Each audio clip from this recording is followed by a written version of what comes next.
What if I told you that a patient could appear perfectly stable one moment and then spiral into life-threatening collapse the next, all because of fluid loss?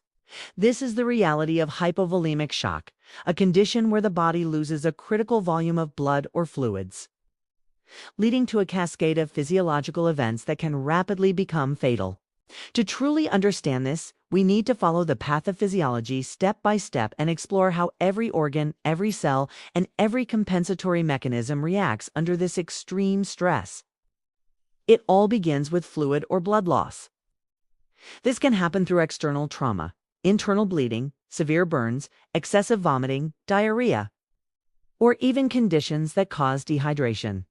When the body loses more than 15% of circulating blood volume, the heart and vessels struggle to maintain adequate circulation. This initial fluid deficit decreases the circulating blood volume, which is the first domino in the chain reaction. With less blood in the system, the venous return to the heart declines, meaning less blood is available to fill the heart chambers. Clinically, this is important because the heart now has less preload, which is the volume of blood stretching the heart before contraction. Reduced preload leads directly to decreased cardiac output, meaning the heart pumps less blood to vital organs.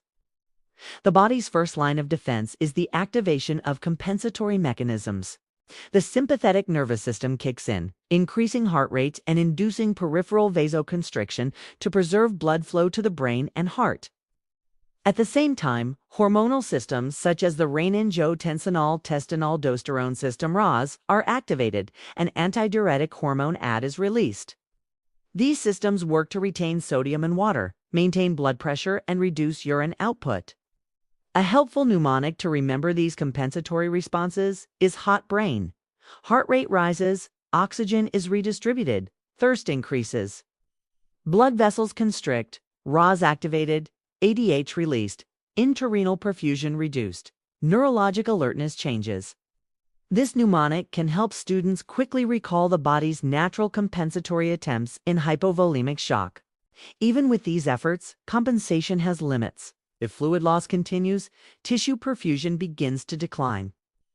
Oxygen delivery to cells becomes inadequate, and cells switch from aerobic to anaerobic metabolism, producing lactic acid. This leads to metabolic acidosis, which further impairs cellular function and contributes to organ dysfunction. The earliest organs affected are often the kidneys and brain. The kidneys reduce urine output to conserve fluid, and patients may become restless, confused, or anxious as the brain receives less oxygen. Skin becomes cold, pale, and clammy due to vasoconstriction, which is an attempt to redirect blood flow to vital organs. Special situations can alter the classic presentation.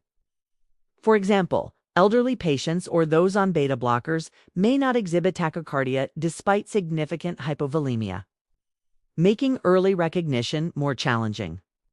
In patients with chronic heart failure, the heart may not be able to increase cardiac output in response to fluid loss, leading to rapid deterioration. Burns present another unique challenge, as fluid shifts occur not only intravascularly, but also into damaged tissues, creating both hypovolemia and edema simultaneously.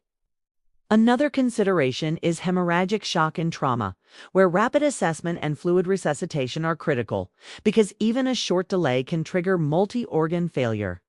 If hypovolemia continues unchecked, inadequate tissue perfusion progresses to cellular hypoxia, leading to anaerobic metabolism, worsening acidosis, and eventual organ failure. The liver cannot metabolize lactate effectively. The kidneys risk acute tubular necrosis, and the heart may develop ischemia due to inadequate oxygen supply. The brain, most sensitive to oxygen deprivation, can progress from confusion to coma. Understanding these sequential steps is critical because each symptom is the body sending an alarm signal, and can be fatal. From a practical nursing and clinical perspective, there are a few key tips to remember. Early recognition is everything. Monitor heart rate, blood pressure, respiratory rate, urine output, and mental status closely. Remember the mnemonic hot brain to recall compensatory mechanisms. Always anticipate special situations like medication effects, pre-existing cardiac conditions, or severe burns that can mask classic signs. Timely interventions, rapid IV fluid resuscitation, blood transfusion when needed, oxygen therapy, and identifying and treating the underlying cause directly interrupt this dangerous cascade. In conclusion, the pathophysiology of hypovolemic shock is a rapid, stepwise cascade that begins with fluid loss and, if untreated, progresses to cellular hypoxia, metabolic acidosis, and multi-organ failure.